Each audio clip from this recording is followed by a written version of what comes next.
ಅದು ಹೇಗಾದರೂ ಮಾಡಿ ಅಹಿಂದ ನಾಯಕತ್ವನ ಮರಳಿ ಮತ್ತೆ ಎಬ್ಬಿಸ್ಬೇಕು, ಅದನ್ನು ಎತ್ತಬೇಕು, ಎತ್ತಿ ಅಹಿಂದ ಸಮುದಾಯದಲ್ಲಿ ಉಳಿಬೇಕಿದು ಅನ್ನುವಂಥದ್ದು ಅಧಿಕಾರ ಪ್ರಯತ್ನ ಮಾಡ್ತಾಯಿದ್ದಾರೆ ನಾವು ಮರಳಿ ಅಂತೇಳಿ. ಆದರೆ ಅಂದಷ್ಟು ಸುಲಭನ ಇದು ಅಂತೇಳಿ. ಯಾಕಂದರೆ ಡಿ ಕೆ ಶಿವಕುಮಾರ್ ಅವರು ರಾಜಕೀಯವಾಗಿ ಬುದ್ಧಿವಂತರಿದ್ದಾರೆ, ಜೊತೆಗೆ ಇವತ್ತು ಅಧಿಕಾರದಲ್ಲಿದ್ದಾರೆ. ಅಧಿಕಾರ ಅನ್ನೋದು ಭಾಳ ಮಹತ್ವದ ರೀ. ಅಧಿಕಾರ ಇತ್ತು ನೀವು ಬೇಕಾದ್ದನ್ನೇ ಮಾಡ್ಬೋದು, ಆದ್ರೆ ಅದು ಯಶಸ್ವಿ ಆಗ್ತದಂತೇನಲ್ಲ. ಬಟ್ ಅಧಿಕಾರದ ಅಂಕುಶ ಸ್ಥಾಪಿಸಿಕೊಳ್ಬೇಕು ಅಂತ ಅನ್ನೋ ದಿಶೆಯಲ್ಲಿ ಸಿದ್ದರಾಮಯ್ಯನವ್ರು ಏನೋ ಪ್ರಯತ್ನ ಮಾಡಿದ್ರೆ ಕಾಣ್ತದೆ.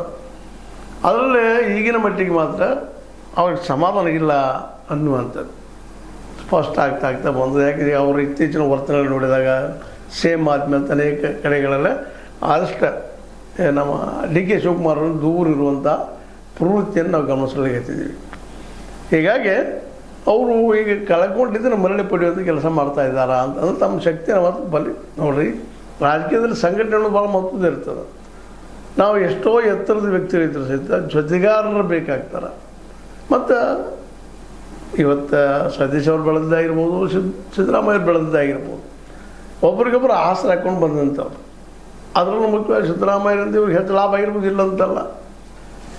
ಹಾಗಂದರೆ ಇವ್ರಿಂದ ಏನೋ ಲಾಭ ಆಗಿಲ್ಲ ಅಂತ ಹೇಳಲಿಕ್ಕೆ ಸಾಧ್ಯ ಇಲ್ಲ. ಸತೀಶ್ ಅವರಿಂದ ಅವ್ರ ಜೊತೆಗಿದ್ದಾರೆ, ಗುರುತಿಸ್ಕೊಂಡಿದ್ದಾರೆ, ಇವತ್ತು ಜೊತೆಗಿದ್ದಾರೆ ಅಂತ ಅನಿಸ್ತದೆ. ಇನ್ನು ಹೊಸದು ಏನಾದರೂ ಆಗ್ಬೋದಾ ಅಂತ. ಹೊಸದು ಏನಾದರೂ ಏನಪ್ಪ ಅಂದ್ರೆ ಮತ್ತೇನಿಲ್ಲ, ಅಹಿಂದ ಸಂಘಟನೆ ಮಾಡಿಕೊಂಡು ಮುಂಬರುವ ಚುನಾವಣೆಯಲ್ಲಿ ತಮಗೆ ಬೇಕಾದಂಥ ಜನರಿಗೆ ಹೆಚ್ಚು ಟಿಕೆಟ್ ಕೊಡಿಸುವಂಥ ಪ್ರಯತ್ನ ಆಗ್ಬೋದು. ಒಂದೇಳಿದ ಆಗಲಿಲ್ಲ ಅಂದ್ರೆ ಮುಂದೆ ಕಾಂಗ್ರೆಸ್ಸಿಂದ ಬಿಟ್ಟು ಹೋಗ್ಬೋದೇನೋ ಅನ್ನುವಂಥ ಮತ್ತೊಂದು ಮಾತುಗಳು ಕೇಳಿ ಬರ್ತಾ ಇದ್ದಾವೆ. ಅಂದ್ರೆ ಒಂದು ರೀತಿಯಿಂದ ಕಾಂಗ್ರೆಸ್ಸಿಗಿದು ಎಚ್ಚರಿಕೆ ಗಂಟೆ ಅಂತೇಳಿ. ಕಾಂಗ್ರೆಸ್ಸಿಂದ ಈ ಸಂದರ್ಭದಲ್ಲಿ ಎಚ್ಚರಗೊಳ್ಳಲೇಬೇಕಂತ ಅನಿವಾರ್ಯತೆ. ಯಾಕಂದರೆ ಒಂದು ವೇಳೆ ಸಿದ್ದರಾಮಯ್ಯನವರು ಕಾಂಗ್ರೆಸ್ಸನ್ನು ಬಿಟ್ಟು ಹೋಗುವಂಥದ್ದು, ಬೇರೆ ಪಕ್ಷ ಹೋಗುವಂಥ ನಿರ್ಧಾರ ಮಾಡಿದರೆ ಅದರ ನೇರಾಗಿ ಹೊಡೆದು ಬಿಡೋದು ಕಾಂಗ್ರೆಸ್ಸಿಗೆ. ಡಿ ಕೆ ಶಿ ಅವ್ರಿಗೆ ಎಷ್ಟು ಮಟ್ಟಿಗೆ ಹೊಡೆದು ಬರ್ತದೆ ಆ ಮಾತು ಬೇರೆ. ಯಾಕಂದರೆ ಡಿ ಕೆ ಶಿ ಅವ್ರದ್ದು ಸಿ ಎಮ್ ಆಗಬೇಕು ಕನಸ್ಕೊಂಡಿದ್ರು, ಆಗಬೇಕಂದ್ರು ಅದು ಆದರು. ಈಗ ಕನಸು ಹಿಡಿಯೋರು. ಇನ್ನು 20 ಜನರ ನಾನು ಮುಂದುವರಿಬೇಕು ಅನ್ನೋಂಥ ಕನಸು ಅವ್ರದ್ದು. ಹೀಗಾಗಿ ಹಲವು ಸಲ ಮಾತಾಡಿದ್ದಾರೆ ಅವರು. ಹೀಗಾಗಿ ಅದು ಆಗ್ತದೆ ನಾವು ಅನ್ನುವಂಥದ್ದು. ಯಾಕಂದ್ರೆ ಈಗಿನ ಭಿನ್ನಮತ ಅಥವಾ ಭಿನ್ನಾಭಿಪ್ರಾಯಗಳನ್ನು ನೋಡಿದಾಗ ಮೋಸ್ಟ್ಲಿ ಕಾಂಗ್ರೆಸ್ಸಿಗೆ ಹೊಡೆದು ಬೀಳ್ತದೇನೋ ಅನ್ನುವಂಥ ಆತಂಕ ಸಹಜವಾಗಿ ಕಾಂಗ್ರೆಸ್ಸಿಗರಲ್ಲಿ ಇರುವುದನ್ನು. ಅದ್ರ ಮೇಲಾಗಿ SIR ಒಂದು ಈಗ 45 ಲಕ್ಷ ಮತದಾರರು ಡಿಲೀಟ್ ಮಾಡಿದ.